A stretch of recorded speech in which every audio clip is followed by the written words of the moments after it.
Jusko po, ate. Bakit ka po nakaupo mag-isa sa tabi ng kalsada? Mukha kang pagod, may problema ka ba? Sige na, ate. Kumain ka muna ng Prito para magkaroon ka ng lakas. Isang mahirap na mang-aawit sa kalye ang gumawa ng desisyon na hindi niya dapat ginawa. Ang desisyong iyon ang naghatid sa kanya sa isang dayuhang turista na nawawala. At simula noon, hindi na bumalik sa normal ang kanyang buhay. Sunod-sunod na problema ang dumating. Lumalapit ang distansya at walang sinumang nakakaalam kung saan magtatapos ang kwento. Bago tayo magsimula sa kwento, hinihikayat ko kayong magkomento kung saan kayo galing habang pinapanood ang kwentong ito. At huwag kalimutan ang mag-like, comment at subscribe para lumago ang channel ng Ham Studio at makagawa pa ng iba pang inspirasyon. Kwento. Sana lahat ng nag-like, comment at subscribe ay bigyan ng kalusugan at matupad ang lahat ng kanilang mga hangarin. Amen. Sumindi ang pulang ilaw. Sabay-sabay na huminto ang ingay ng mga sasakyan. Nakita si Yoyoy na nakatayo sa gitna ng hanay ng mga kotse na may gusgusing damit at pagod na mukha. Mainit noon at simula umaga, halos wala siyang kita. Ilang driver ang nagsara ng bintana. Ang ilan ay nagpanggap na abala sa kanilang cellphone. Tumabi si Yoyoy. Masakit ang kanyang tiyan. Ang pera sa kanyang bulsa ay sapat lamang para sa isang beses na pagkain. Iyon ay kung gusto niya sa kabilang kalsada. Sa kabila, isang dayuhang babae ang nakaupo na walang lakas. Gusot ang kanyang buhok, maputla ang kanyang mukha. At nakahiga ang kanyang maliit na bag sa tabi niya. Nakatitig siya sa kalsada. Malinaw na hindi isang turista na naglalakad-lakad. Ilang tao ang sumilip at umalis. Walang huminto. Sumindi ang berdeng ilaw. At umusad ang mga sasakyan. Nandoon pa rin ang babae. Pinanood ni Yoyoy mula sa malayo. Sa simula, nag-alinlangan siya, mahirap na ang buhay niya, ngunit may kakaiba sa tingin ng babae. Hindi siya nagmamakaawa. Mas katulad ng isang taong naubusan na ng lakas at pag-asa. Dahan-dahang tumawid si Yoyoy. Lumingon ang babae, lumaki ang kanyang mga mata. Mukhang nag-aalala. Itinaas ni Yoyoy ang kanyang kamay, senyales na kalmado. Itinuro niya ang tindahan ng Prito sa dulo ng kalsada. Mahinang tumango ang babae. Binilang ni Yoyoy ang kanyang pera, medyo nanginginig ang kanyang kamay nang ibigay ang huling piraso na mayroon siya. Mainit na prito at isang basong iced tea ang inilagay sa harap ng babae. Tinitigan ng babae ang pagkain ng matagal at pagkatapos ay umiyak ng tahimik. Kumain siya ng dahan-dahan na para bang natatakot na mawala ang pagkain. Ang pangalan niya ay Ines. Nag-usap siya ng pahinto-hinto. Sa isang wika na hindi niya bihasa. Nawala ang kanyang wallet. Patay ang kanyang cellphone. Hindi niya alam kung saan siya pupunta. Hindi pa niya makontak ang embahada. Nakikinig lamang si Yoyoy. Hindi siya gaanong nagsasalita. Pagkatapos kumain ni Ines, itinuro ni Yoyoy ang kanyang sarili at binanggit ang kanyang pangalan. Pagkatapos ay itinuro niya ang isang makipot na eskinita sa likod ng malaking kalsada. Maliit ang inuupahan ni Yoyoy, isang kwarto, manipis ang dingding. Ngunit malinis. Inalok ni Yoyoy ang lugar na iyon pansamantala. Nag-alinlangan si Ines. Ngunit malapit na ang gabi at wala siyang ibang pagpipilian.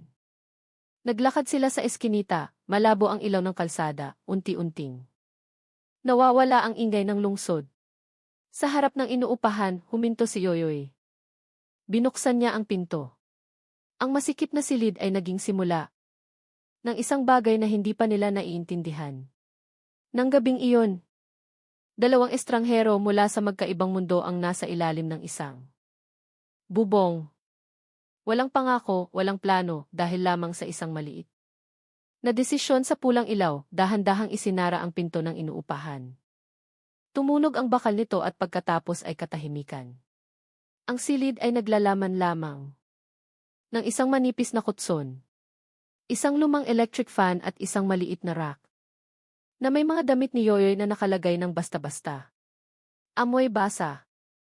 Napader ang halo sa amoy ng prito na natitira pa. Nakatayo ng matigas. Si Ines. Sinilayan ng kanyang mga mata ang masikip na silid. Walang pagkasuklam. Gulat lang. Hindi pa siya kailanman napunta sa ganoong uri ng lugar. Inilagay ni Yoyoy ang maliit na bag ni Ines sa sulok ng silid. Pagkatapos ay senyales na umupo siya. Kumuha si Yoyoy ng inuming tubig mula sa galon at ibinigay sa kanya. Tinanggap ni Ines ito gamit ang dalawang kamay. Uminom siya ng dahan-dahan. Naging regular na ang kanyang paghinga. Medyo nagkaroon ng kulay ang maputlang mukha. Bumaba ang gabi. Paminsan-minsan ay may motor na dumadaan sa makipot na eskinita. Nakaupo si Yoyoy sa sahig na nakasandal sa dingding. Nakaupo si Ines sa gilid ng kutson. Hindi sila gaanong nagsalita. Ang wika ay naging distansya na mahirap tulayin. Sinubukan ni Ines na ipaliwanag gamit ang simpleng mga salita. Pumunta siya sa Pilipinas para magtrabaho pansamantala. Nawala ang kanyang pera at mahahalagang dokumento sa terminal.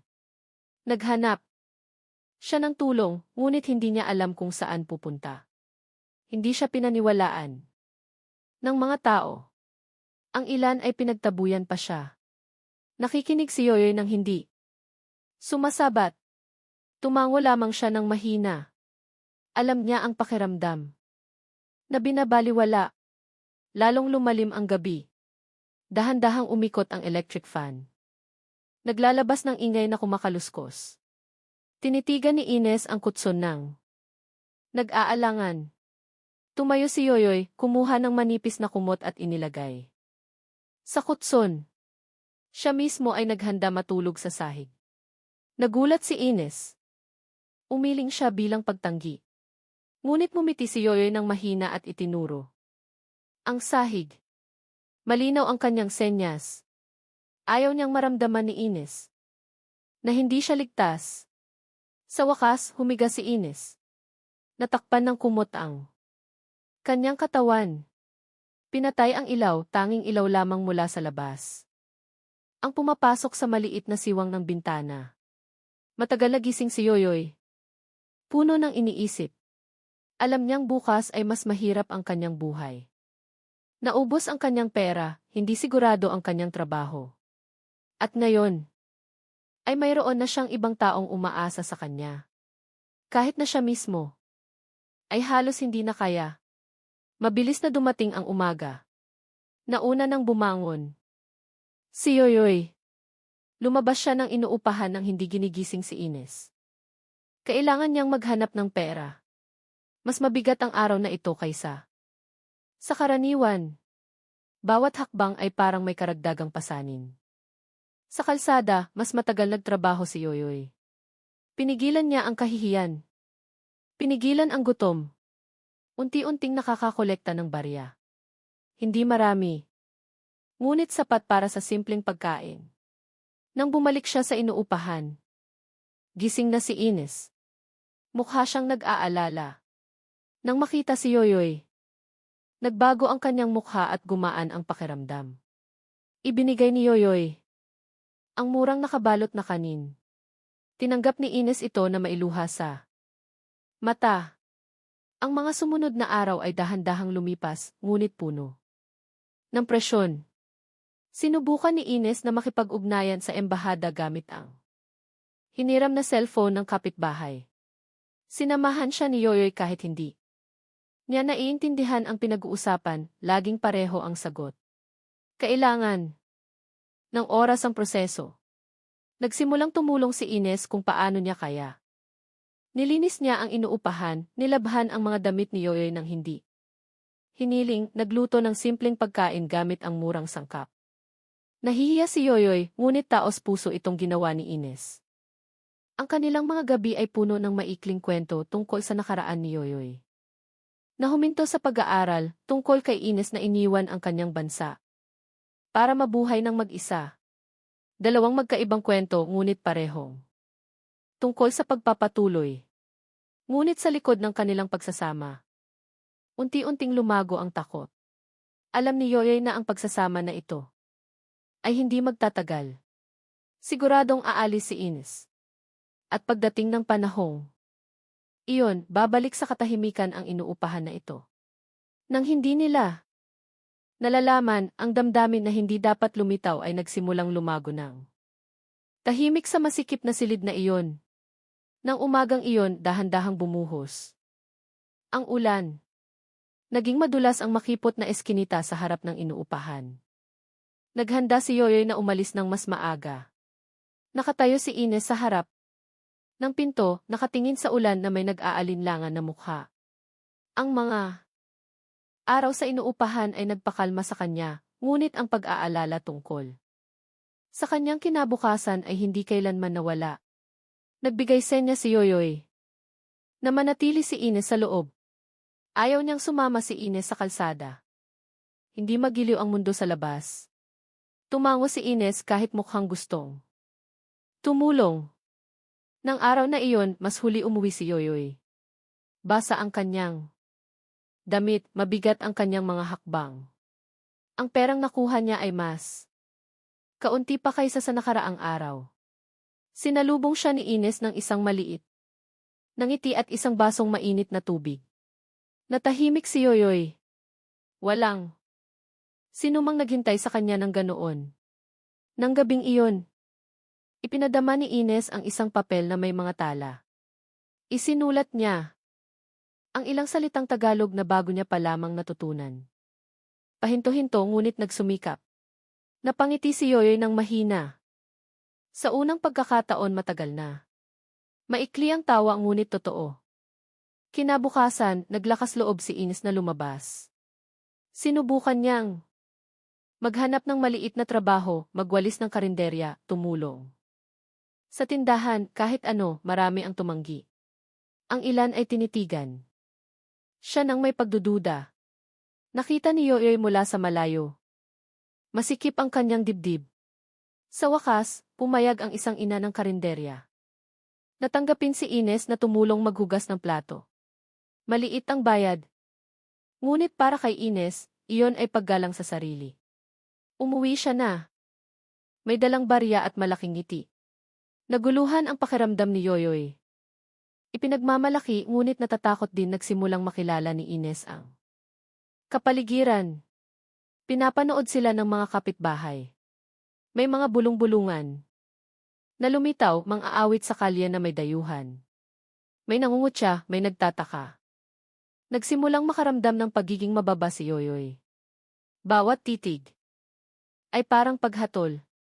Isang hapon, nakipag-usap ng mas matatas si Ines. Ikinuwento niya ang kanyang buhay sa Russia, tungkol sa kanyang pamilya. Na hindi pumayag sa kanyang pag-alis, tungkol sa malaking desisyon na ginawa niya ng mag-isa. Nakikinig si Yoyoy, ngunit sa kalooban niya, alam niyang masyadong malayo ang mundo ni Ines sa kanya. Nang gabing iyon, tumunog ang cellphone ng kapitbahay, tawag mula sa embahada. Matagal na nakipag-usap si Ines, tensyonado ang kanyang mukha. Nang matapos ang tawag, nakaupo siya ng tahimik. Naghintay si Yoyoy. Dahan-dahang ipinaliwanag ni Ines. Pinoproseso ang kapalit na dokumento. Makakauwi na siya sa loob ng ilang linggo. Ang salitang umuwi ay mabigat. Sa silid na iyon, ngumiti si Yoyoy, sinubukang magmukhang normal. Binati niya siya. Matagal siyang tinitigan ni Ines. Mayroon siyang gustong sabihin, ngunit napigilan. Ang mga sumunod na araw ay kakaiba ang pakiramdam. Mas mabilis ang takbo ng oras. Ang bawat sandali ng pagsasama ay tila limitado. Nagsimulang lumayo si Yoyoy. Ayaw niyang masyadong umasa. Isang gabi, muling bumuhos ang ulan. Nakaupo si Ines sa harap ng inuupahan. Nakatingin sa basang kalsada. Mahina niyang sinabi. Takot siyang umuwi. Takot na makalimutan ang lahat ng kanyang naramdaman sa masikip na lugar na ito. Hindi sumagot si Yoyoy. Alam niyang mapanganib ang damdaming iyon. Isang bagay lang ang sinabi niya. Karapat-dapat si Ines ng mas mabuting buhay. Ang mga salitang iyon ay mas matinding tumama kay Ines kaysa sa ulan. Bumangon siya at pumasok sa inuupahan. Nang gabing iyon, natulog sila na nakatalikod sa isa't isa. Ang distansya sa pagitan nila ay mas malawak kaysa sa makipot na eskinita sa labas. Nang hindi nila nalalaman, papalapit ang isang malaking desisyon. At anuman ang maging resulta, hindi na babalik sa dati ang kanilang buhay. Ang mga sumunod na araw ay lumipas na may hindi sinasabing tensyon. Nagbago si Yoyoy. Mas madalas siyang lumabas ng bahay nang hindi nagpapaalam. Umuwi ng gabi, nakaupo ng tahimik na walang kwento. Naramdaman ni Ines iyon, ngunit pinili niyang hindi magtanong. Takot siya sa sagot na maririnig niya. Lalo pang naramdaman ni Yoyoy na siya ay maliit. Tuwing nakikita niya si Ines, naaalala niya ang katotohanan na aalis. Ang babaeng iyon. Naghihintay ang mundo ni Ines sa labas ng makipot na eskinita na ito. Mundo na hindi niya kailanman mapapasok. Isang umaga, nakita ni Ines ang inuupahan na walang laman. Ayos ang kutson. Walang bakas ni Yoyoy. Naghintay siya hanggang tanghali, hanggang gabi. Ang pag-aalala ay naging matinding takot. Nang gabi, umuwi si Yoyoy na may pagod na mukha at walang laman na mata. Pinigilan siya ni Ines sa pinto. Sa unang pagkakataon, nagsalita siya ng matigas. Tinanong niya kung bakit lumalayo si Yoyoy. Matagal na natahimik si Yoyoy. Pagkatapos, ay nagsalita siya ng totoo. Ayaw niyang itali si Ines sa ganitong mahirap na buhay. Ayaw niyang maging dahilan ng pagkabigo ni Ines na bumalik sa kanyang dapat na buhay. Malamig ang mga salitang iyon. Hindi dahil sa galit, kundi dahil sa takot. Umiyak si Ines. Sinabi niya na hindi siya kailanman humiling ng marangyang buhay. Gusto lang niyang igalang. Gusto niyang pumili ng sarili niyang landas. Maikli ang pagtatalo, ngunit nag-iwan ng sugat. Nang gabing iyon, inayos ni Ines ang kanyang mga gamit. Nagpasya siyang lumipat pansamantala sa isang kakilala na kapwa Dayuhan. Hindi pinigilan ni Yoyoy. Nakatayo siya ng tahimik, parang estatwa. Sumara ang pinto. Bumalik sa katahimikan ang inuupahan. Ang mga araw ni Yoyoy pagkatapos noon ay walang laman. Bumalik siya sa pag-aawit sa kalye tulad ng dati. Walang naghihintay. Walang kakaibang ingay sa masikip na silid na iyon. Ngunit, bawat sulok ay nagpapaalala sa kanya kay Ines. Samantala, nanirahan si Ines sa isang mas desenteng lugar. Nag-uusap ang mga tao sa wikang naiintindihan niya, ngunit hindi panatag ang kanyang puso. Patuloy siyang nag-iisip tungkol kay Yoyoy, tungkol sa kanyang paraan ng pagbibigay ng hindi humihingi. Ilang araw bago ang kanyang iskediul ng pag-uwi, nakuha ni Ines ang kumpletong dokumento. Handa na ang tiket. Lahat ay ayon sa plano. Dapat ay masaya siya. Nang gabi bago ang pag-alis, hindi makatulog si Ines. Lumabas siya at tinitigan ang lungsod na nagsimula na niyang makilala. Sa kanyang isip, isang lugar lang ang naroon. Ang makipot na eskinita na iyon. Walang plano, umalis si Ines. Naglakad siya sa kalsada, sumakay ng anumang sasakyan. Pagdating, madilim ang inuupahan. Wala si Yoyoy. Umupo siya sa harap ng pinto, naghintay. Hanggang marinig ang mga yabag. Nagulat si Yoyoy nang makita si Ines doon. Maputla ang kanyang mukha, pula ang kanyang mga mata. Tumayo si Ines. Nagsalita siya ng matigas, mas matatas kaysa dati. Sinabi niya na ayaw niyang umuwi na may pagsisisi. Ayaw niyang mabuhay ng komportable nang walang taong tumulong sa kanya nang siya ay bumagsak. Napatulala si Yoyoy. Ang mga salitang iyon ay sumira sa lahat ng pader na kanyang itinayo. Nang gabing iyon ay naging punto ng pagbabago. Walang dramatikong yakap, walang malaking pangako. Dalawang tao lamang. Ang sa wakas ay naging tapat sa kanilang damdamin. Ngunit, ang pinakamalaking desisyon ay hindi pa nila nagagawa at hindi na maghihintay. Ang oras. Nang gabing iyon, magkaharap silang nakaupo. Sa loob ng inuupahan. Malabo ang ilaw, mabigat ang hangin. Wala nang distansya, ngunit wala pa ring katiyakan. Nakaupo si Ines. Natuwid ang likod, tila naghahanda sa isang malaking bagay. Tinitigan ni Yoyoy ang sahig, sinubukang ayusin ang kanyang magulong. Kaisipan. Si Ines ang unang nagsalita. Ayaw niyang bumalik sa kanyang bansa. Na may pakiramdam ng pagkatalo. Ayaw niyang ang kanyang buhay ay diktahan ng takot. Sinabi niya na ang buhay kasama si Yoyoy ay mahirap, ngunit totoo, walang pagkukunwari, walang maskara. Nakikinig si Yoyoy. Masikip ang kanyang dibdib. Sa lahat ng panahong ito, akala niya ang paglayo ay isang uri ng proteksyon. Ngunit ngayon, ay napagtanto niya na sinasaktan niya ang sarili sa kanyang sariling paraan. Nagsalita si Yoyoy sa wakas. Umamin siyang takot. Takot na walang maibibigay. Takot na magsisi si Ines. Takot na balang araw ay tingnan ni Ines ang kanyang buhay at maramdaman na siya ay naloko ng awa. Umailing si Ines. Sinabi niya na ang kanyang natanggap ay hindi awa, kundi sinseridad. Nang lahat ay lumalayo, pinili ni Yoyoy na lumapit. Iyon ang hindi niya makalimutan. Kinabukasan, nagsimula silang pag-usapan. Ang mga totoong bagay. Hindi damdamin kundi buhay. Kailangang palawigin ni Ines ang kanyang permiso sa paninirahan. Kailangang maghanap si Yoyoy ng mas tiyak na trabaho. Hindi madali. Maraming pinto ang sarado. Sinubukan ni Yoyoy na mag-apply para sa trabaho. Mula sa gusali hanggang sa gusali, mula umaga hanggang gabi. Madalas siyang minamaliit dahil sa kanyang hitsura. Ngunit nagpatuloy. Siya. Hindi na niya iniisip ang sarili lamang. Tumulong si Ines. Mas matagal siyang nagtrabaho sa karinderya. Nagtabi ng pera. Nang paunti-unti, nagsimula silang magtala ng mga gastos. Naging mas maayos ang buhay. Bagamat mahirap pa rin. Nagsimulang magbago ang saloobin ng mga tao sa paligid. Ang mga kapitbahay na dati ay nangungutya ay nasanay na sa kanilang pagsasama. May mga naninirang puri pa rin, mayroon ding nagsisimulang gumalang. Isang araw, natanggap si Yoyoy na magtrabaho bilang tagabantay ng isang maliit na bodega. Hindi malaki ang sweldo.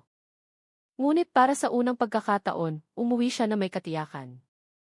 Malaki ang ngiti ni Ines. Ang ngiting iyon ang nagpatapos sa pagod ni Yoyoy. Patuloy ang paglipas ng panahon, papalapit na ang takdang petsa ng pag-uwi ni Ines. Ngunit sa pagkakataong ito, hindi sila umiiwas. Alam nilang hindi maaaring ipagpaliban ang desisyon. Nang gabing bago ang schedule ng pag-alis, nakaupo sila sa harap ng inuupahan. Ang ingay ng lungsod ang naging background. Sinabi ni Ines na nagpasya na siya. Gusto niyang manatili. Gusto niyang bumuo ng buhay sa lugar na ito kasama si Yoyoy. Matagal na natahimik si Yoyoy. Alam niyang babaguhin ang desisyon. Na iyon ang lahat. Walang balikan. Tinitigan niya si Ines. Sinubukang tiyakin na walang pag-aalinlangan sa kanyang mga mata. Wala. Dahan-dahang tumango si Yoyoy. Hindi bilang matamis na pangako, kundi bilang pagiging handa. Pagiging handa para sa mas mahirap na buhay, ngunit mas totoo rin.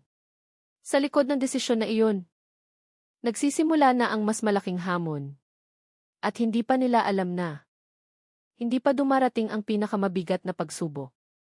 Ang desisyon ni Ines na manatili ay hindi ang katapusan ng problema. Ito ay simula ng bagong serye ng pagsubok. Nang umaga pagkatapos ng desisyon, kumatok ang katotohanan ng walang abiso. Hindi madali ang usapin ng permiso sa paninirahan ni Ines tulad ng kanilang akala. Mahaba ang proseso, mahal at puno ng mga panuntunan na hindi nila naiintindihan.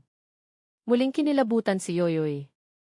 Ngayon ay may regular na trabaho na siya, ngunit halos hindi sapat ang kanyang kita para sa pang-araw-araw na pamumuhay.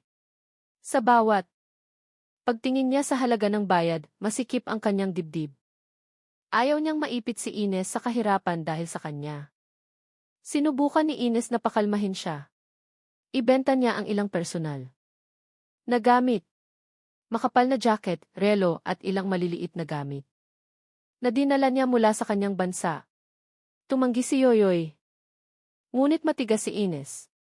Para sa kanya, mas mahalaga ang magkasamang makasama kaysa sa mga bagay. Hindi huminto ang problema doon. Isang araw, dumating ang may-ari ng inuupahan. Narinig niya ang balita tungkol kay Ines. Nagduda siya. Ayaw niya ng problema. Binigyan niya ng matinding babala. Kung mayroong pakikitungo sa mga otoridad, pinababa si Yoyoy.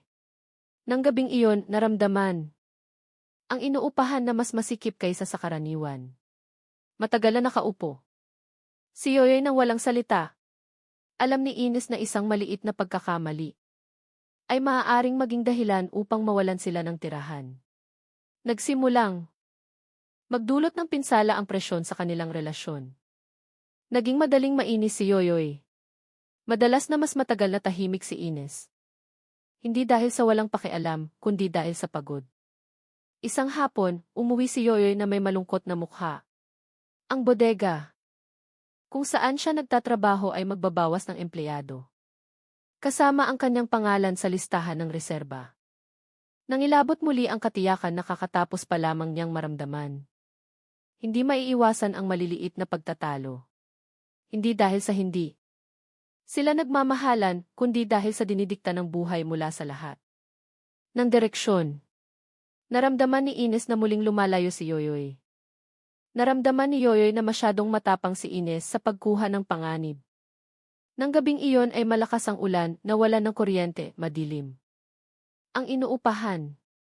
Magkaharap silang nakaupo na sinisindihan ng ilaw ng cellphone. Dahan-dahang nagsalita si Ines ngunit matigas. Ayaw niyang muling lumayo ng mag-isa si Yoyoy. Ano man ang mangyari, gusto niya naharapin nila ito ng magkasama. Ang mga salitang iyon ay nagpahinto kay Yoyoy. Napagtanto niya na halos inulit niya ang lumang pagkakamali. Huminga siya ng malalim at tumango. Ilang araw pagkatapos noon, dumating ang tulong mula sa hindi inaasahang direksyon. Narinig ng may-ari ng karinderya kung saan dati nagtatrabaho si Ines ang kanilang kwento.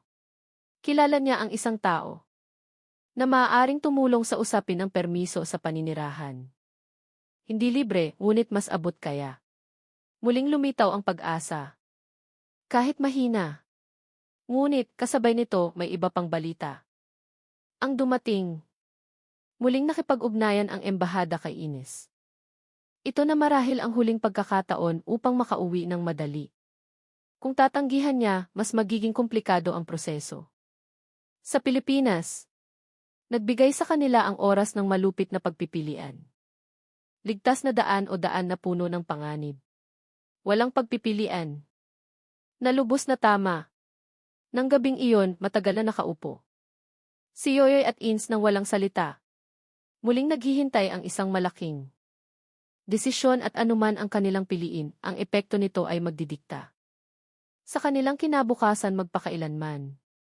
Nang umagang iyon, nauna nang bumangon si Yoyoy kaysa sa karaniwan, hindi dahil sa trabaho, kundi dahil sa damdamin na mahirap ipaliwanag. Iba ang pakiramdam ng hangin. Ang inuupahan na dati ay masikip ay naging lugar kung saan ginawa ang pinakamahalagang desisyon sa kanyang buhay. Nang gabing iyon, sa wakas ay nag-usap si Yoyoy at Ines nang hindi nagpapaliban. Walang mahabang pagtatalo, walang labis na luha. Dalawang matanda lamang ang pagod ng tumakbo mula sa katotohanan. Pinili ni Ines na manatili, pinili ni Yoyoy na hindi na magtago. Nagpasya silang magpakasal. Ang desisyon na iyon ay hindi dumating ng may kagalakan kundi katahimikan. Ngunit katahimikan na matibay. Ang kasal para sa kanila ay hindi tungkol sa pista. Hindi tungkol sa karangyaan, kundi tungkol sa tapang. Na maging responsable. Mabilis ang proseso, ngunit hindi madali. Inasikaso ni Yoyoy ang mga papeles sa tulong ng punong barangay. Maraming tumitingin ang nagtataka. Mang-aawit sa kalye na nagpakasal.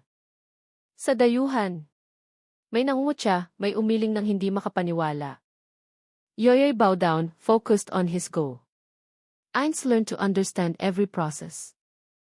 She followed, asked, and adjusted herself. There were no complaints. She knew this path was not smooth. The wedding day was set simply. No grand venue, no expensive decorations, just a small neighbor's house that was borrowed. Plastic chairs lined up. Some neighbors attended. The owner of the carinderia sat in the front row. Yoyoy wore a borrowed white shirt. Ines wore simple borrowed native dress from a neighbor. Her face was calm, no excessive makeup, just an honest smile. When the vows were recited, Yoyoy's voice trembled. Not because of doubt, but because he realized how long the journey he had taken from the traffic light to that day was. Ines stared at him without blinking. Her eyes were wet, but full of conviction. Sa. That word changed everything. There was no big cheer, just simple applause. But for Yoyoy and Ines, that was the highest point they had ever reached. After the ceremony, they returned to the rented room. The same place, the same walls, but it felt different. It was no longer a temporary stop, but a home. That night, they sat side by side discussing small plans. About work, about place to live, about a life that had to be built slowly. There were no grand promises, only a commitment to persevere. Outside, the city remained noisy, life remained hard.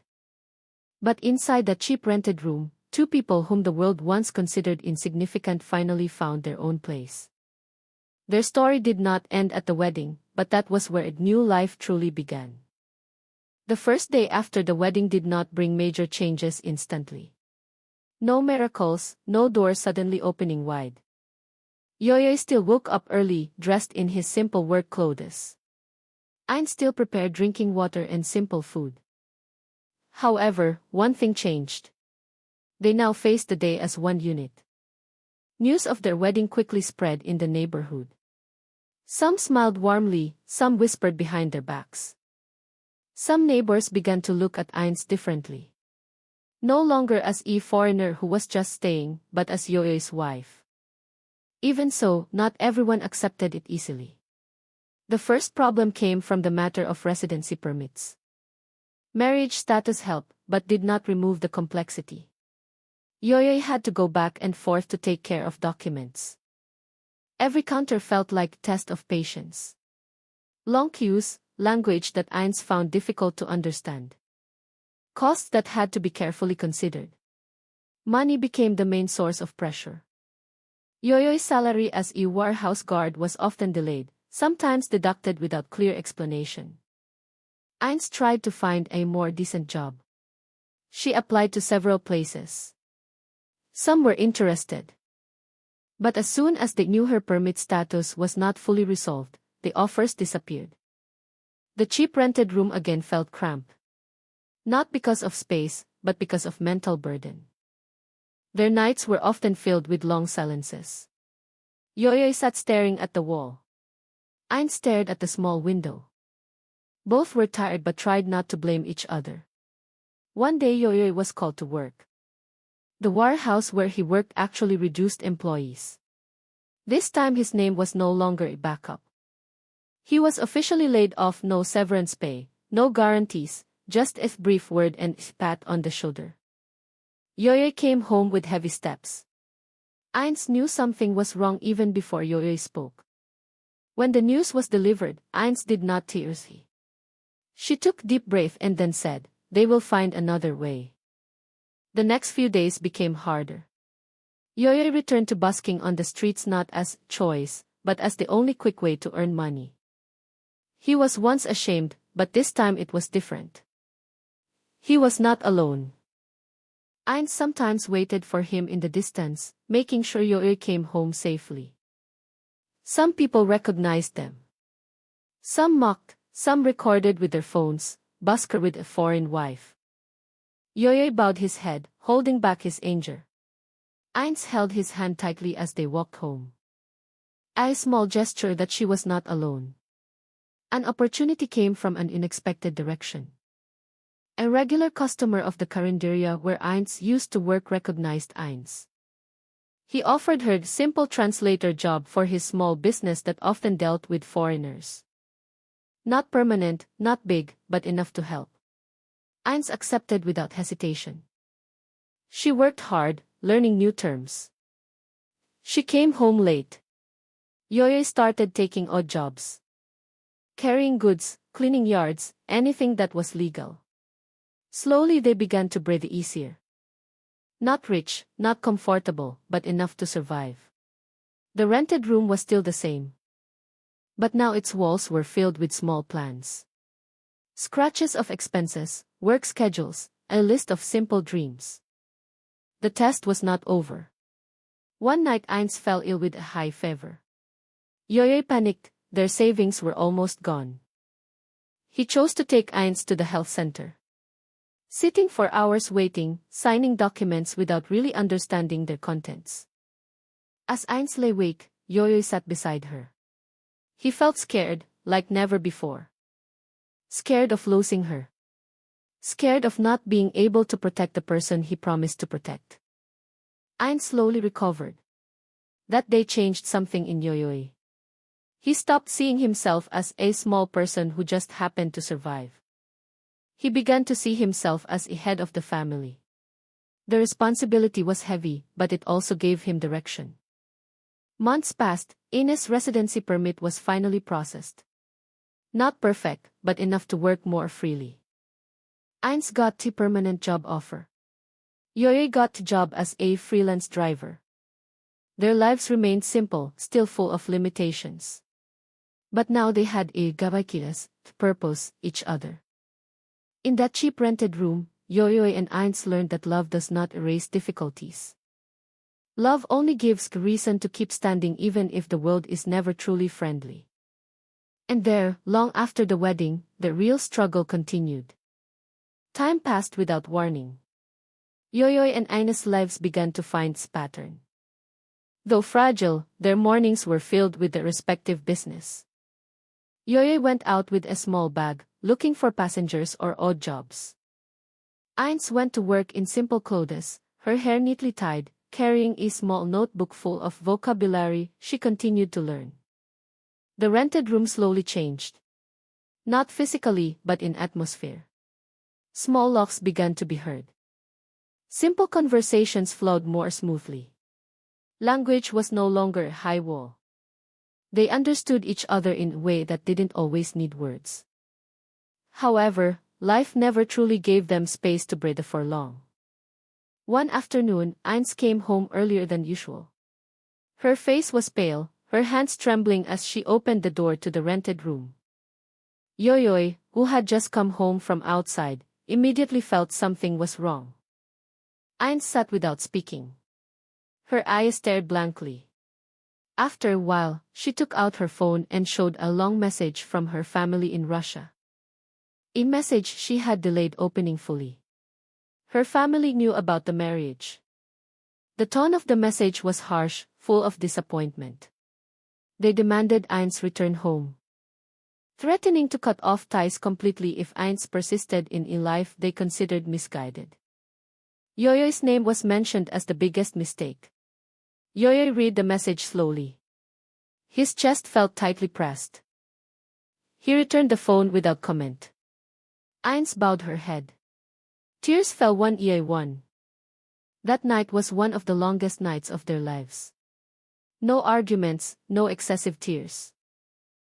Just heavy silence. Ines was consumed by the guilt. Yoyoy was consumed by a feeling of unworthiness. The following days felt shaky. Ines became quiet. Her smile rarely appeared. She often became thoughtful. Yoyoy saw the change and felt defeated. All his old fears seemed to come true. One night, Yoyoy finally spoke. He said if Ines wanted to go home, he would understand. He didn't want to be an obstacle between Ines and her family. The sentence was spoken softly, but its impact hit hard. Ines stood up. For the first time since they were married, Ines spoke in a raised voice. She said she didn't marry to run away. She married to choose. And her choice was not because she was forced. Those words silenced Yoyoy. He realized one important thing. All this time he had continued to feel inferior. And unconsciously, he had almost dragged Ines into the same feeling of inferiority. That day became a new turning point. Yoyoy began to push himself harder. He took short official driving course so he could apply for a better job. He woke up earlier, came home later, not to prove himself to others, but to himself. Ines also changed. She started to be more assertive at work, daring to express her opinion. Daring to refuse to be treated as inferior just because of her status. Slowly, she built her own footing. The problems were not over. Ines' family contacted her again, this time with an offer. If Ines would come home, they would help her start new life, key job, a house, everything. Ines read the message repeatedly. Untempting offer, an easier path, a safe path. That night it rained heavily. Yoyoy and Ines sat on the floor of the rented room, leaning against the same wall, not looking at each other. Ines asked one thing. If one day she regretted it, would Yoyoy blame her? Yoyoy answered without hesitation. He never regretted choosing to help someone at the traffic light. And he would not regret choosing the life he was living now. The answer was simple, but enough. A few days later, Ines wrote a long message to her family. Not defending herself, not attacking. She just conveyed her choice. Her life might not be perfect, but it was a life she lived with full awareness. The answer from there did not come immediately and might never fully accept. But Ines looked calmer afterwards. Meanwhile, Yoyoy received a job call. A small company needed a permanent driver. The requirements were tough, long working hours, but the salary was enough to give them more breathing room. The first day Yoyoy went to work, Ines walked him to the front of the alley. They stood for a while. No long hugs, no big words, just a look of mutual reinforcement. The narrow alley again became a witness. No longer the meeting of two strangers, but two people who had chosen to keep going. Even though the road continued to climb. And without them realizing it, life slowly began to give them space. Not out of pity, but because they didn't stop moving forward. Yoyoy's new job changed their life to Bakit. He was now rarely in the rented room while the sun was still high. He left in the morning before the alley was crowded, and came home when the house lights began to turn on one by one. His body was often tired, but his steps were surer. The job was not friendly, the boss was tough, the targets were strict. A small mistake could lead to a pay cut. Yoyoy several times came home with a gloomy face because he was scolded in front of others. Ines listened without interrupting. She knew this was part of the price they had to pay. On the other hand, Ines' work began to develop. She no longer just translated. She also helped with small negotiations. People began to trust her, but that trust also came with jealousy. Some colleagues began to whisper. Some thought Ines got it easy because of her status as a foreigner. Pressure reappeared. This time from a different direction. One day, Ines was called by her boss. There was an unpleasant report. Someone accused Ines of exceeding her work boundaries. The accusation was vague, but enough to threaten her position. Ines came home with a tense face. She tried to look calm, but her hands were cold. Yoyoy heard the story with a clenched jaw. Not angry at Ines, but at the world that seemed to always demand more from them. He wanted to react, but he knew emotions wouldn't solve anything. The next few days became a test of patience. Ines had to work harder to prove herself. Every small mistake was exaggerated, every success was considered coincidence. She started coming home later, more quietly. Yoyoy saw the change and felt lost again. He was afraid Ines would get tired. Afraid that one day Ines would feel all this was too expensive. One night, the power went out again. They sat on the floor lit by a small candle. Ines finally spoke. She admitted she was tired. Not wanting to give up, but tired of constantly having to prove that her choice was not wrong. Yoyoy did not give long advice. He only said one thing. Not everyone has to understand their lives. What matters is that they themselves do not abandon each other. The sentence was simple, but enough to make Ines breathe longer. A few weeks later, the problems at Ines' workplace reached their peak. Her boss decided not to renew her contract. The official reason sounded neutral, but Ines knew it wasn't about ability. That day, Ines didn't rely. She came home earlier, sat for a long time in the rented room, staring at the empty wall. When Yoyoy came home and heard the news, he was silent. The burden increased again. But this time they didn't collapse. The next day, Ines started moving. She contacted old acquaintances. Sent messages, offered language assistance, not waiting for pity. Yoyoy helped as much as he could. Driving, picking up, maintaining the terekidat so Ines didn't feel alone. Several small offers came. Not permanent, not big, but enough to start again. Ines accepted everything from translating documents to accompanying short meetings. The neighborhood reacted again. Some sympathized, some again underestimated. Yoyoy and Ines were used to it. Other people's judgments no longer hurt as deeply as before. Amidst all that, news from Russia finally came. Brief, not warm, but no longer threatening. The relationship had not recovered, but it was not completely broken. For Ines, that was enough for now. One night, Yoyoy and Ines sat in front of the rented room, looking at the alley that now felt familiar. They talked about the future not as an empty dream, but as a small plan that could be achieved. Saving, moving to a slightly more decent place, not rushing, their lives did not change drastically, problems did not disappear. But one thing was clear, they no longer ran when pressure came. They stood even if their knees trembled. Their choice was not popular, not easy, not applauded. But every day they woke up with the full awareness that this life was theirs. And in the midst of the harsh city, two people who were once brought together give fried food and iced tea. Continued to pay the price for their choices with their heads held high, with steps that, though slow, never stopped. Seasons changed without them realizing it. Rain became rare, heat came for longer. The narrow alley remained the same. But Yoyoy and Ines were no longer at the same point as a year ago. They were more tired, but also more trained to handle pressure. Yoyoy's job as a driver began to give him experience. He met many people, heard many stories. Some passengers began to ask for him directly. From there, small opportunities arose. Yoyoy began to accept orders outside the company.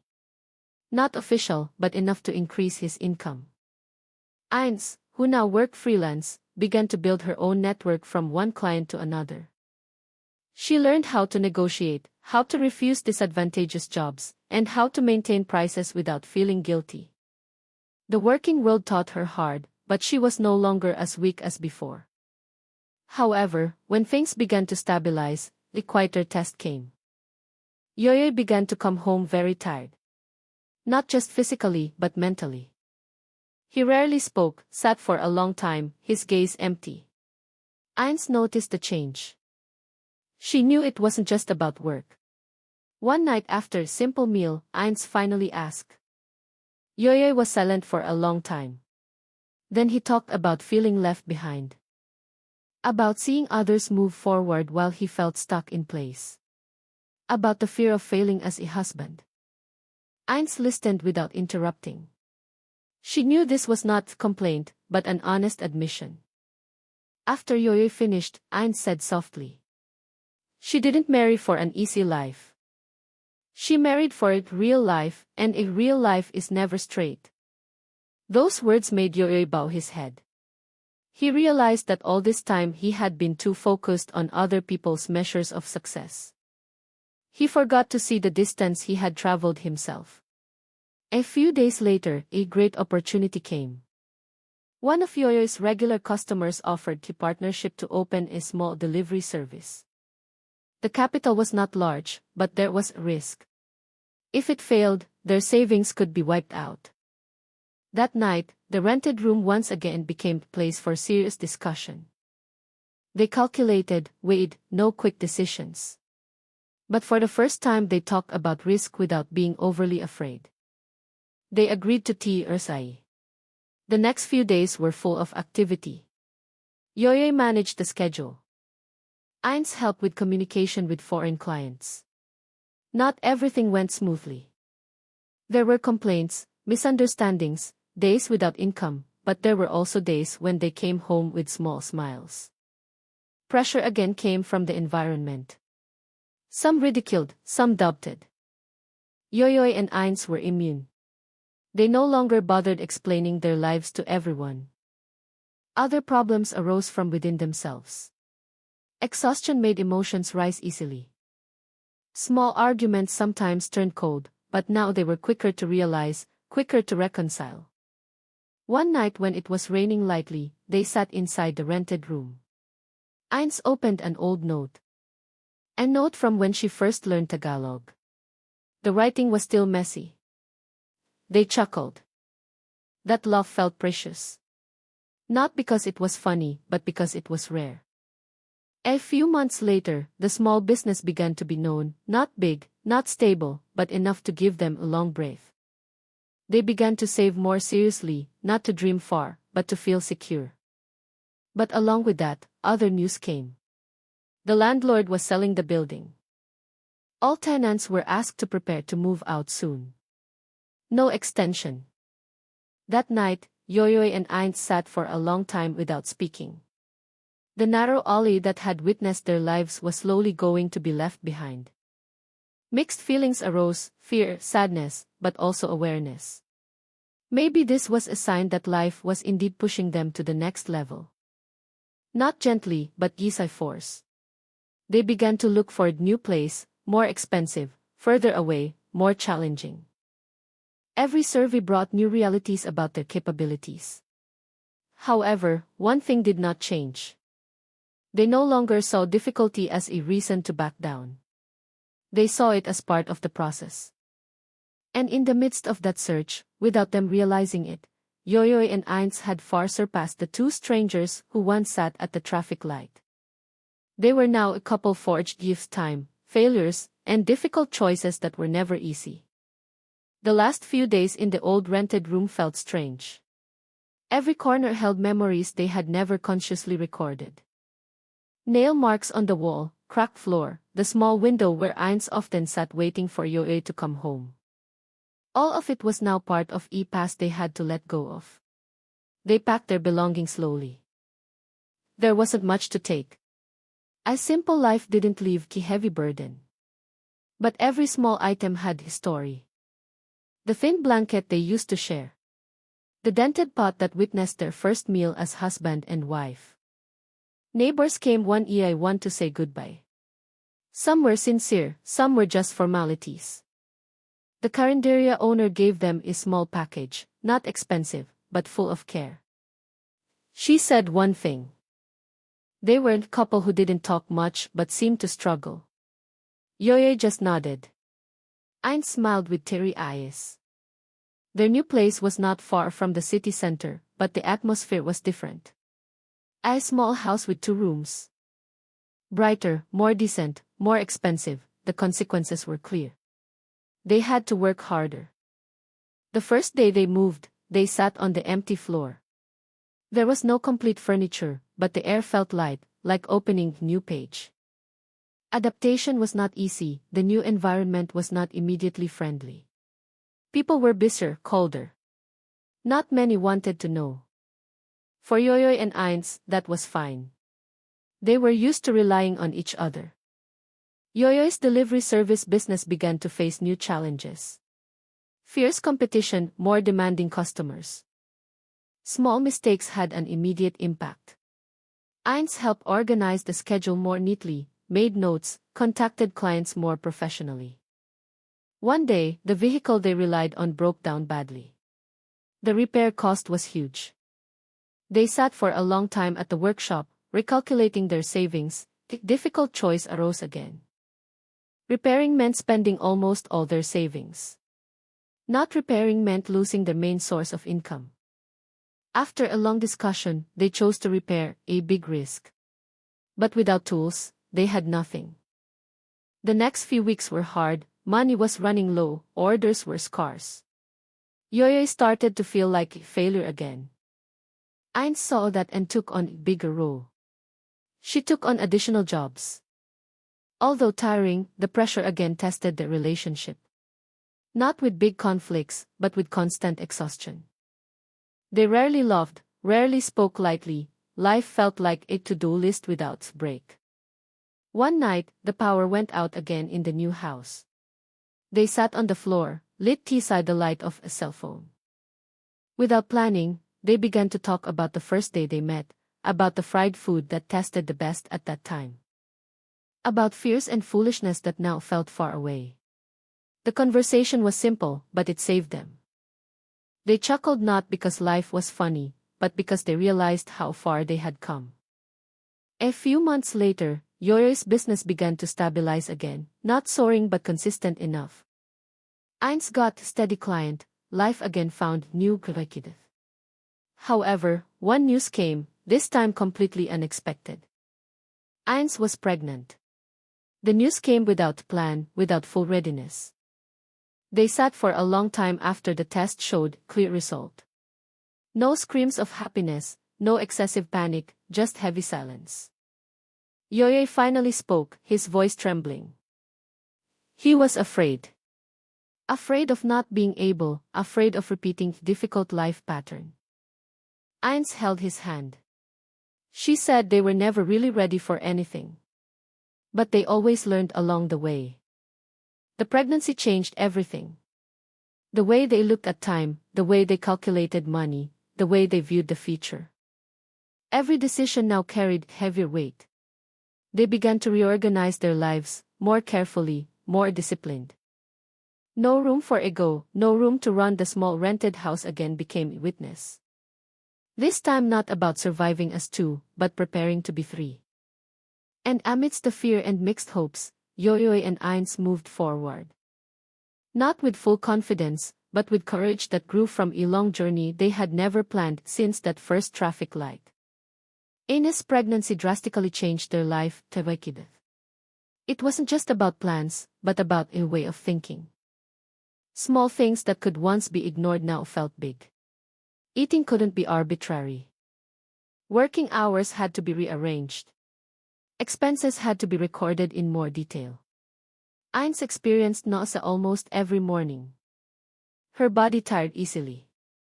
Sometimes she still forced herself to work because she didn't want to lose income. Yoyoy often scolded her, not with a loud voice, but with a worried face. Ines smiled reassuringly. Even though her body trembled, Yoyoy became much more protective. He woke up earlier, came home faster if he could. Every cough from Ines made him panic. He started going to the health center often, asking things he didn't even fully understand. Financial pressure increased again. Routine checkup costs were not small for them. Yoyoy increased his working hours, took more distant orders, sometimes came home late at night with itching body and red eyes. Ines felt guilty seeing that. She was afraid of being a burden. Several times she cried silently when Yoyoy fell asleep. Not because she was unhappy, but because of accumulated exhaustion. The neighborhood began to notice. Some gave unsolicited advice. Some scared her with bad stories. Ines listened to some, ignored the rest. She learned to filter out outside noise. One day, Yoyoy had a small accident at work. Not serious, but enough to shock Ines. When she saw Yoyoy sitting in the health center waiting room with a cut on his arm, Ines cried uncontrollably. Yoyoy tried to calm her down. He said it was just a small scratch. But Ines knew their lives depended on Yoyoy's health. The fear was real. From that day on, they began to set new boundaries. Yoyoy no longer forced risky orders. Ines reduced strenuous work. Income decreased, but they chose safety. The pregnancy entered its middle months. Ines' belly began to show. Small movements in her womb became a source of simple happiness. Every time Ines felt a small kick, she called Yoyoy. Yoyoy always stopped whatever he was doing. Those small moments became strengthening. Amidst their shortcomings, they found reason to smile. However, a test came again. The doctor advised Ines to rest more. The risk of exhaustion was too high. That meant Ines had to stop working temporarily. The decision was difficult. They sat for a long time recalculating everything. Finally, they agreed that health was more important than anything. Yoyoy took full responsibility for earning a living. The burden was heavy, but he didn't back down. He knew this was no longer about him. The days became quieter. Ines stayed home more often. She filled her time either reading, writing small notes for her child in the future, and waiting for Yoyoy to come home. Yoyoy often came home with a tired body. But every time he saw Ines and her growing belly, he felt the reason to persevere became clear. One night, when it rained heavily, the power went out again. Ines sat on the floor, hugging her belly. Yoyoy sat beside her. They talked about names, about small hopes, about the life they wanted to build for that child. No grand promises, no unreasonable big dreams, just a simple desire for the child to grow up without fear as they often felt before. The pregnancy was not the gift that came when they were ready, but it was what forced them to grow faster. And in that small house, amidst the unfinished limitations, Yoyoy and Ines prepared to face the biggest role in their lives. With trembling hands, with hearts full of determination, without knowing for sure what awaited them, but still moving forward. Time seemed to move faster as Ines' belly grew larger. Days were no longer counted due dates, but defied gestational age. Each week felt like a target to be carefully passed. Ines became more and more tired. Her sleep was restless, her back often hurt. However, she rarely complained. She mostly remained silent and took deep breaths every time discomfort arose. Yoyoy watched all of this with mixed feelings. He wanted to help, but many things were beyond his capabilities. Delivery costs became a shadow that constantly followed. Yoyoy began to set aside money with strict discipline. He refused any unnecessary expenses, no matter how small. Eating simpler meals, postponing many things. Ines knew and never protested. A few weeks before the due date, the doctor gave a warning. Ines' condition had to be monitored more closely. Her blood pressure fluctuated. The risk of childbirth could not be ignored. The word risk made Yoyoy restless. His nights were filled with bad thoughts he never uttered, about the worst possibilities. About loss, about how life would go on if the unwanted happened.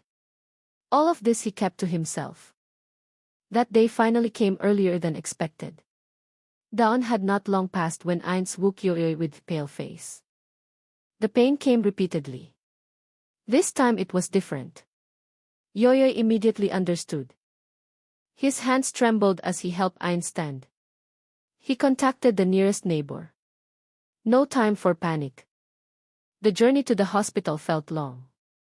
The street lights were still dim. Ines gripped Yoyoy's hand tightly. Her breath was ragged. Yoyoy kept talking, though his voice trembled, trying to calm her down. Though he himself was almost collapsing. In the delivery room, Yoyoy had to wait outside. The door closed. The world seemed to stop. He sat on a plastic bench, bowed his head, hugging it. Simple prayers came out unconsciously. Time passed slowly, very slowly. Screams from inside the room were heard. Yoyoy stood up then sat down again. His heart pounded hard. Every minute felt like the final test. Finally the door opened. And nurse came out. Her face was serious then softened slightly. The baby was born safely, but Ines still needed to be attended to. The news made Yoyoy almost fall to his knees. Relief mixed with fear. He waited again, waiting with bated breath. A moment later, he was allowed to enter. Ines lay awake. Her face was pale, but her eyes were open. When she saw Yoyoy, she smiled faintly. Beside her, a small baby was wrapped in cloth. Its hair was soft, but real. Yoyoy approached with hesitant steps. When he saw a small face, his chest felt full. Tears fell uncontrollably. All the fears, all the exhaustion, all the feelings of inferiority he had ever felt collapsed at that moment. He held Ines' hand. No words were enough, only a look that spoke volumes. The days after the birth were full of new challenges, lack of sleep, worries, additional costs. Ines' body had not fully recovered. Yoyoy had to learn many things in a short time. The small house changed again, crying replaced silence. Life's schedule was messy. But behind the chaos, there was a feeling they had never felt before. A sense of responsibility that could not be bargained with. Yoyoy often stayed up at night, carrying their baby. He walked back and forth in the cramped room, soothing with a soft voice. Every time the baby fell asleep, Yoyoy sat for a long time staring at the small face with a feeling of disbelief. Ines watched from a distance. In her exhaustion, she saw Yoyoy no longer the busker who once doubted himself. She saw a father who was learning with all his imperfections. They didn't know what would happen tomorrow. Problems hadn't disappeared, life was still hard. But one thing could not be denied. From a cramped rented room, from fried food and tea. From difficult choices that were never easy, new life was now born. And from that day on, Yoyoy and Ines no longer just survived for themselves. They survived for something far greater than their own fears. The first few days after the birth passed like a long fog. Time felt fragmented due to the baby's cries, feeding schedules, and a never-ending feeling of exhaustion. The small house was never truly silent again. Even at night, there was always a small breath to be guarded. Ines was still recovering, her body often weak. Sometimes she sat for a long time, holding back pain that hadn't completely gone away. She tried to be strong, but didn't always succeed. There were times when she cried silently. Not because she wasn't happy, but because of accumulated exhaustion. Yoyoy took on a bigger role than he ever imagined. He learned to change diapers, soothe the cries, warm water, and manage time. He did many things awkwardly. Several times he made mistakes, but he didn't give up. Yoyoy's job became increasingly difficult. He had to wake up earlier and come home later. His body rarely got enough rest, however, every time he opened the door and heard their baby's voice. The tiredness felt different. Heavy, but meaningful. Financial problems pressed again. The cost of milk, postpartum checkups, and other needs depleted savings faster than expected. Yoyoy racked his brains again. He took more orders. Although the risk was higher, Ines felt guilty seeing that. She wanted to help, but her condition didn't allow it. The feeling of uselessness often came in secret. Especially when she was alone at home. One afternoon, Ines tried to work from home. She took a small job. A short translation, not heavy. But after a few hours, her body really couldn't take it anymore. She was forced to stop. Disappointment was clearly visible on her face. When Yoyoy came home and saw Ines sleeping in the chair with the baby in her arms, he understood something. Strength wasn't always seen in working outside the home. Surviving inside the home was also a struggle. That night they talked at length without excessive emotion, without blaming each other. They agreed on one thing. Everyone had a role and all roles were equally important. A few weeks later, help came from an unexpected direction. A longtime customer of Yoyoy's recommended him to a more stable business. Not immediately big, but regular. Yoyoy accepted cautiously. He didn't want to hope too much, but the opportunity was real. Small changes began to be felt. Income was slightly more stable, pressure didn't completely disappear, but it decreased. Ines began to recover better. She could smile more often. Their baby grew healthy.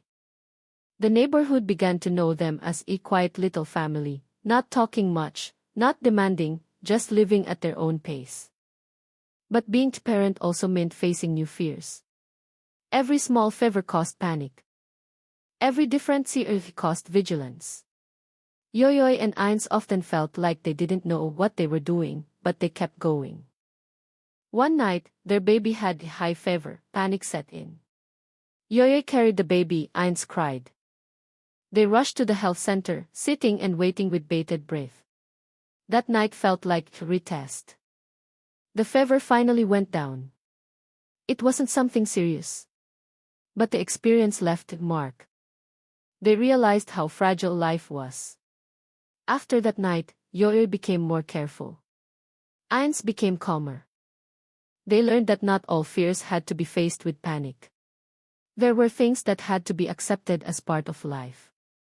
Time continued to pass. Their baby began to smile. The sound of his laughter filled the small house. Yoyoy often paused from his busy schedule just to look at that small face. In moments like that, Yoyoy remembered himself at the traffic light years ago. Hungry, doubtful, not knowing life's direction. He never imagined he would reach this point. Ines also often pondered the distance she had traveled. The choices she had made, about this small house that was far from her old life's imagination, but somehow felt the most real. They had not finished struggling. Problems would continue to come. But now they were no longer just surviving. They were building. And amidst the limitations, amidst sleepless nights, amidst small cries and loss, Yoyoy and Ines slowly learned to be parents in an imperfect way, with often hesitant steps, but with hearts full of responsibility. Time continued to move, no matter how tired they were chasing it. Their baby grew, no longer just sleeping and crying. He began to recognize voices, recognize faces. Every time Yoyoy came home and the baby gave a small smile, the world seemed to stop for a moment. The small house became more crowded. Not with things, but with activity. Ines began to find her curriculum again. Her body was much stronger. She started taking on freelance work again. But this time with clear limits, she no longer pushed herself. Yoyoy became more known in his job. He wasn't the fastest, not the smartest, but the most reliable. He rarely refused tasks, but also started daring to refuse risky things. That trust was built slowly. But life again gave a more subtle test, but no less heavy. One day, Yoyoy realized something that made him restless. He began to feel left behind in terms of knowledge. The working world changed, technology entered. Systems became more complicated. He was often confused but ashamed to ask. That feeling reminded him of the past. When he felt small, when he chose to remain silent so as not to look stupid, Ines saw that restlessness. She didn't wait for Yoyoy to speak. One night, she proposed an idea. Yoyoy could take short training. Night courses were not expensive, but they took time and effort. Yoyoy was hesitant, he felt it was too late. He was not young, his responsibilities were great. But Ines looked at him with the same conviction as their difficult nights before. Finally Yoyoy tried. Yoyoy's days became even busier. Working during the day, studying at night. His body often protested. But a new feeling grew. A feeling of being valued by himself. Ines took over more household chores. She organized everything more systematically. There was no longer chaos like before. Their lives slowly became more organized. The neighborhood began to see them differently. No longer as a couple who struggled to survive, but a small family that was slowly rising, not flashy, but real. However, one night, Ines received news that silenced her for a long time. A family member in Russia fell ill. Her condition was serious. The request to come home reappeared. This time it was not accompanied by threats, only to plea. The tone of the message was softer, more human. Ines sat for a long time thinking about it. Their baby was sleeping beside her. Yoyoy had just come home and saw Ines' different face. The conversation that night was heavy. No exploding emotions. No accusations. Just the reality that distance and time could not be avoided forever. Yoyoy said one thing. He didn't want to be the one to make Ines lose her family. If Ines wanted to leave temporarily, they could arrange it. The sentence came out heavily. But honestly, Ines cried. Not just because of sadness, but because she knew love like this rarely gave freedom. They began to discuss the possibilities of costs, time, risks. Their baby had no quick decisions. They agreed not to avoid it. Few days later, good news came along with bad news.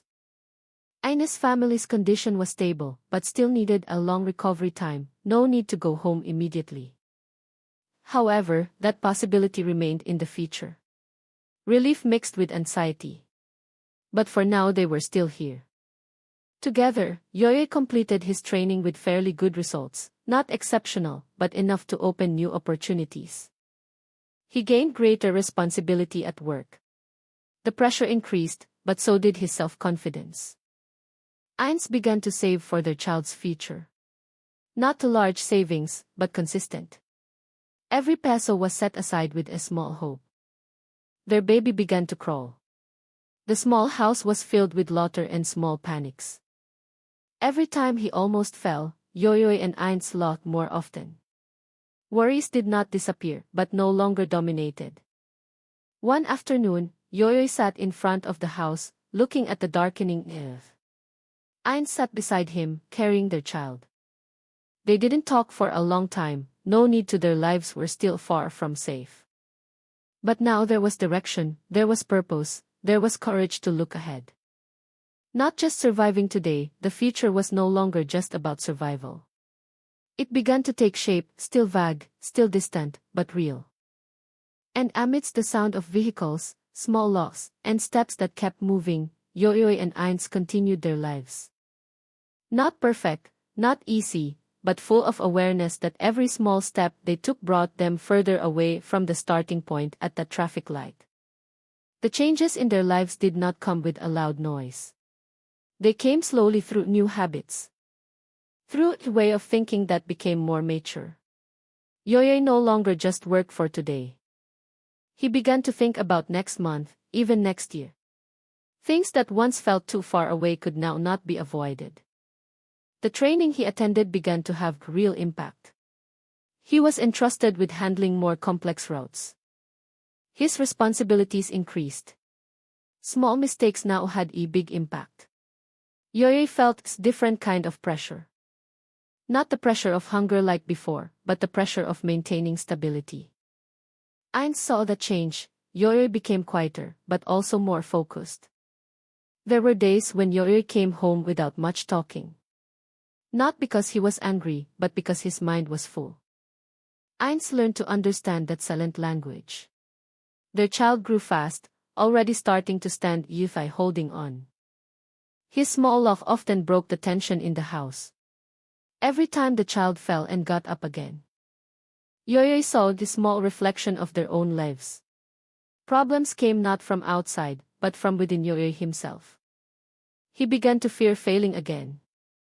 Afraid that everything they had built would collapse due to one mistake. That fear made him hard on himself. He rarely rested, rarely gave himself space to be tired. One night, Yoyoy's body finally gave up. He fell ill, high fever, his body shivering. Ines panicked but remained calm. She nursed Yoyoy patiently, compressing him, taking care of their child at the same time. At that moment, Yoyoy felt fragile. He realized that all this time he had positioned himself as the sole support, when in fact they were his team. When his fever went down, Yoyoy finally spoke. He admitted he was afraid of losing everything they had built. Ines listened with a calm face. She said something that silenced Yoyoy. They did not build a life to be perfect. They built it so they could support each other when one fell. That sentence was simple, but it stopped Yoyoy from running alone. A few weeks later, a great opportunity came. The company where Yoyoy worked opened a permanent position with strict requirements. Strict selection, fierce competition, but this was an opportunity for long-term stability. Yoyoy was hesitant. If he failed, he would have to stay in his old position. But if he succeeded, their lives would change. Ines did not push. She only said, whatever the result, they will adjust. The selection day became one of the longest days of Yoyoy's life. He left in the morning, came home at night. His face was tense. Ines did not ask. She waited. A few days later the results were announced. Yoyoy was accepted. There was no big celebration, no shouts. Yoyoy sat for a long time looking at the notification letter, his hands trembling. Not because of excessive joy, but because he realized the responsibility was now much greater. Their income began to be more stable, not immediately abundant, but enough to breathe easier. Ines began to dare to think about their child's education. Something that once felt impossible. But stability brought new challenges. Yoyoy's time became less, working hours longer, mental burden increased. Ines had to be more independent in taking care of the house and child. There were days when Ines felt alone. Not because Yoyoy didn't care, but because life forced them to divide roles more harshly. Ines learned to stand taller. Not to complain, not to demand. One night, their child had a mild fever. Yoyoy was working overtime. Ines took care of it herself. When Yoyoy came home and saw the situation, guilt hit him hard. They talked at length that night about limits, about presence, about the meaning of presence that wasn't always physical. They re-agreed on life's tawakidath. Not everything could be balanced, but everything could be discussed. The neighborhood now saw them differently. Yoyoy was no longer the busker he used to be. Ines was no longer a stranded foreigner. They were a small family who worked hard without much talking. One afternoon, as their child lolled while learning to walk, Yoyoy and Ines looked at each other. There was tiredness in their eyes, but also pride they never uttered. Life still demanded. Choices still had to be made. Not all paths were straight. But now they were no longer as afraid as before. Because they knew whatever came, they had been at the bottom. And from there they were able to rise slowly with mature choices that were not always easy, but always honest. The stability they began to feel did not make life stop testing them. Instead, at that point, the past came in a way they did not expect. Not as a memory, but as real people standing before their eyes. One afternoon, Yoyoy came home early. His face looked stiff. Ines immediately sensed something unusual. After putting down his bag, Yoyoy sat without speaking. After a while, he said softly that someone from his past had approached him at work. That person recognized Yoyoy. He was a former street companion. They used to bus together, sleep from place to place, and survive in a hard way. That person came not to reminisce, but to ask for help. His life hadn't changed much, still trapped in the same cycle. The request was simple but heavy. A loan that was not large for others, but large for Yoyoy.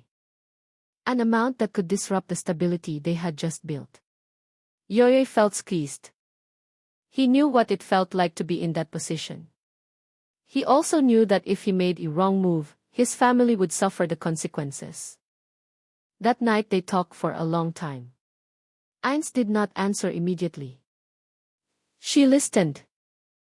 She understood that this was not just about money, but about Yoyoy's identity, about who he was then and who he was now. Ines finally said one thing. Helping did not mean sacrificing family.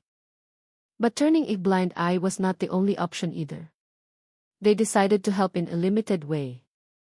Not giving large amounts of cash, but offering paths, job information, contacts, realistic opportunities. Yoyoy met that person again, conveying their decision. The person's reaction was not entirely accepting. There was disappointment, a cynical tone, but Yoyoy stood firm. He was no longer easily swayed by pressure like before. The meeting left a mark. Yoyoy came home with mixed feelings. He realized that moving up in life meant daring to say no to things that once felt obligatory. The next few days passed with that shadow still hanging. Yoyoy began to reflect more often. Ines noticed and gave him space. She knew this process was not instant. Meanwhile, their child began to utter simple sounds, not yet clear, but full of effort. Every small sound was like a reminder that time kept moving, no matter how heavy the adult's thoughts were. A few weeks later, news came. The person from Yoyoy's past managed to get a temporary job from the information Yoyoy provided. Not ideal, but enough to start. Yoyoy felt relieved. Not because he had fully helped, but because he chose in a way that didn't destroy his own life. On the other hand, Ines faced her own past. An old friend from Russia contacted her. Not family. Someone who was once close, now living a comfortable life. The message contained an invitation to meet if Ines ever returned home. Ines read the message repeatedly. Not because of longing, but because she realized how far apart their lives were now. The world that once seemed possible, now felt foreign. She didn't tell Yoyoy immediately. She needed time. A few days later, she finally spoke. Yoyoy listened without excessive jealousy. He had learned that the past was not always a threat, but also a reminder. The conversation was mature, not emotional. They realized each carried a history that could not be erased. What they could do was choose what to carry forward. That night they sat together, three of them, on the floor of their small house. Their child played with simple objects, laughing without care. Yoyoy and Ines looked at each other. They knew the world out there was vast and full of possibilities. But this home was its center. The following days were filled with routine again, work, home, child, no major events. But it was there that maturity was tested. Inconsistency in small decisions that didn't seem dramatic. Yoyoy was now firmer with himself. He no longer let the past drag him back. Ines was also calmer with her choices. She no longer compared her life with other possibilities. Their lives were not perfect, problems still came. But now they faced them with cooler head. Because they had learned one important thing. The past could come anytime. But the future could only be built if they dared to stand where they were now. And in that small house, amidst the child's slaughter and the parents' exhaustion, Yoyoy and Ines continued their lives. No longer as people chased beside the past, but as a family writing their own path. Yoyoy and Ines' lives seemed to be running more calmly on the surface. A routine began to form. Yoyoy's working hours were regular. Ines managed the house and freelance work neatly. Their child grew active, starting to walk unsteadily from one corner to another of the small house. However, that calm was fragile. Small changes began to be felt in Yoyoy. He often came home later without long explanations. Not because he was having an affair or doing something wrong, but because of the increasingly high workload. His new responsibilities demanded full focus. Even the smallest mistake could have serious consequences. Ines understood, but exhaustion also gnawed at her. Taking care of the child alone all day, managing the house, then finishing freelance work at night drained her body and mind. She rarely complained, but feeling of loneliness began to emerge. They still cared for each other, but rarely were truly present at the same time. One night, their child cried for a long time. Ines tried to calm him down, but failed. Yoyoy only came home when the crying had turned hoarse. Ines looked very tired.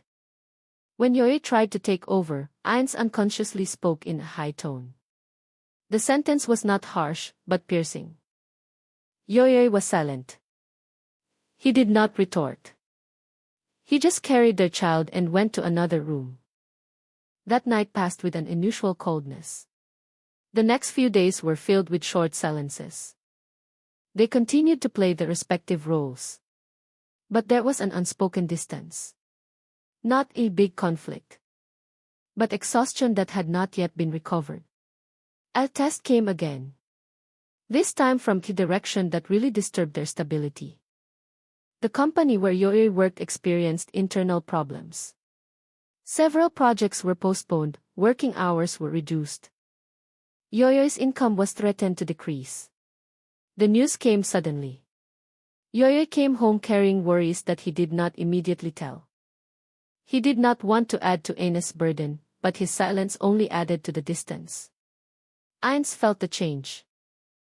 She asked. Yoyoy answered briefly. The conversation became shallow. Tension slowly grew. One afternoon, Ines received a big job offer. A long-term project with better pay, but the requirements were tough. Long working hours, high demands, almost no free time. Ines saw that opportunity as a way out. She brought the news to Yoyoy with hope. However, Yoyoy's reaction was not what she imagined. Yoyoy was hesitant. He was worried Ines would push herself too hard. Their child was still small, the house still needed attention. That difference in opinion turned into a serious argument, not shouting, but a hardening tone. Ines felt Yoyoy was holding her back.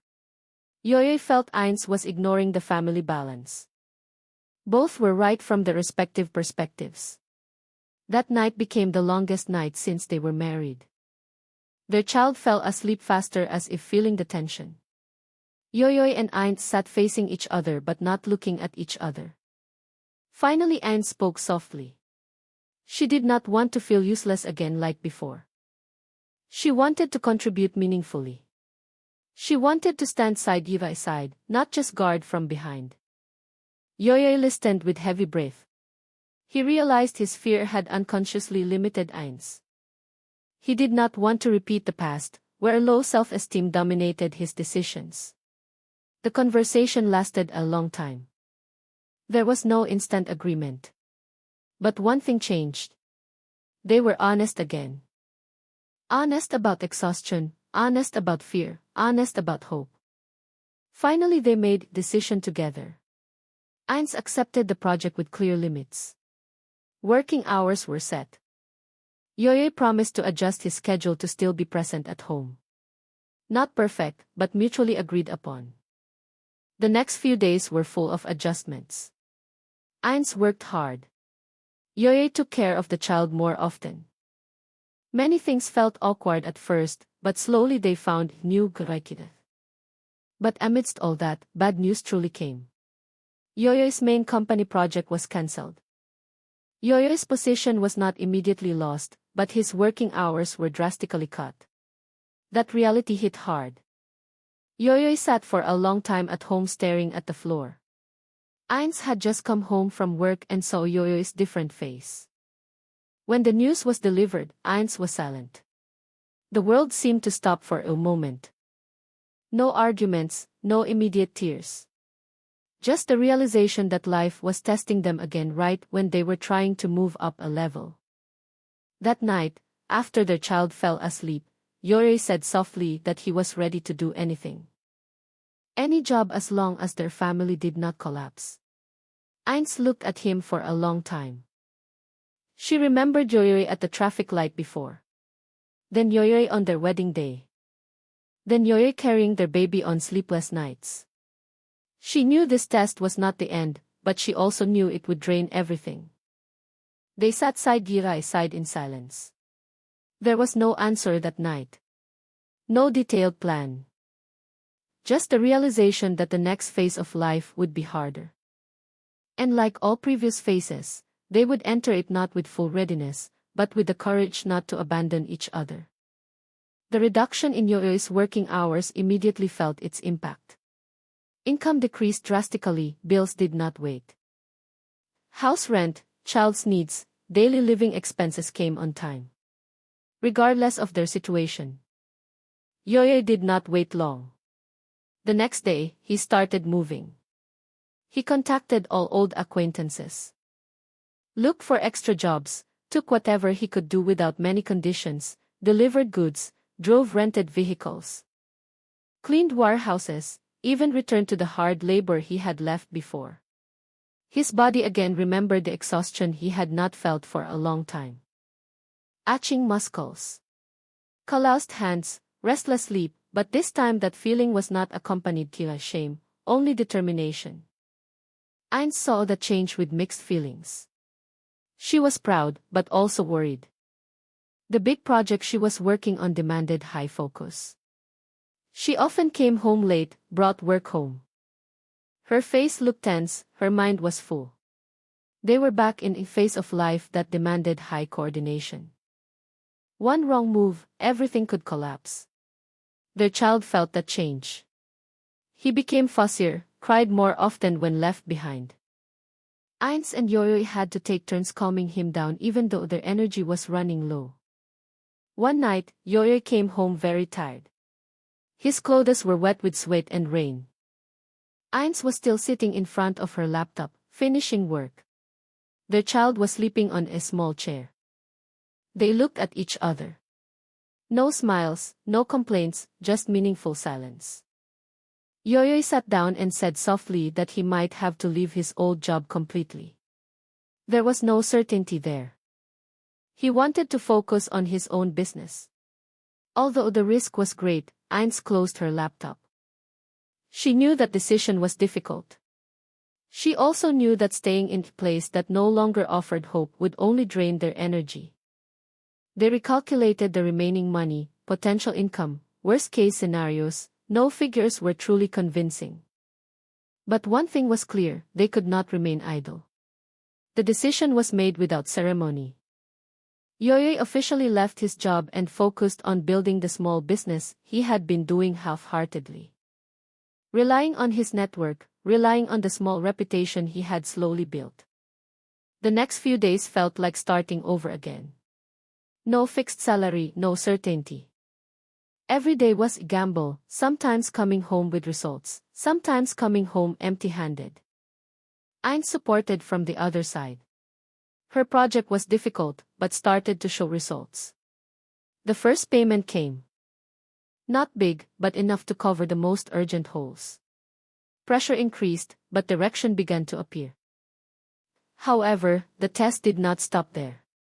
One morning, Yoyoy's main vehicle broke down again. Not a minor breakdown. Serious damage.